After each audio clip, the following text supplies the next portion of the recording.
ग्रामविकास मंत्री जयकुमार गोरेंवरती अश्लील फोटो प्रकरणी आरोप करणाऱ्या महिलेला अटक करण्यात आली आहे। हे प्रकरण मिटवण्यासाठी 3 कोटींची खंडणी मागितल्याचा या महिलेवरती आरोप आहे। 3 कोटींपैकी 1 कोटींची रक्कम स्वीकारताना महिलेला साताऱ्याच्या स्थानिक गुन्हे शाखेनं अटक केली। दरम्यान जयकुमार गोरेंनी अश्लील फोटो पाठवल्याचे आरोप महिलेने केले होते। हे प्रकरण न्यायालयात गेले। न्यायालयानं जयकुमार गोरेंची निर्दोष सुटकाही केली। मात्र अधिवेशनाच्या तोंडावरती महिलेने पुन्हा एकदा गोरेंवरती आरोप केले। आता त्या महिलेला अटक करण्यात आल्यामुळे प्रकरणाला वेगळं वळण मिळालंय।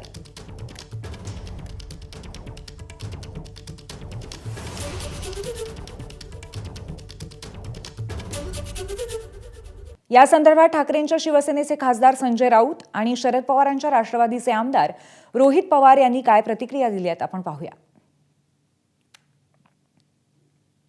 असं घटकाभर धरू की जे टीव्हीवर दाखवलं जाते ते खरे, पण मग 1 कोटी रुपये दिले कशाला?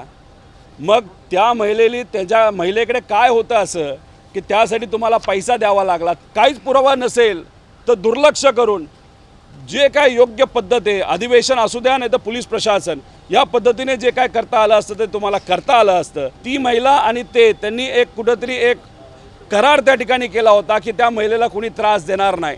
मग तो करार त्यावेळेस करण्याची कारण काय? हायकोर्टमध्ये ज्या जज महिला होत्या त्यांनी त्या बाबतीत ताशिरे काय ओढले, या सगळ्या गोष्टींचा अभ्यास केला पाहिजे। ज्या प्रकारे त्या पत्रकाराला अटक केली, ज्या प्रकारे तुषार खरातला अटक केली, त्याच प्रकारे त्या महिलेला अटक केली। कायद्याचा पूर्णपणे हा गैरवापर आहे, misuse of power. Police Maharashtra हे देवेंद्र फडणवीस यांच्या नेतृत्वाखाली पोलीस स्टेट बनलेलं आहे।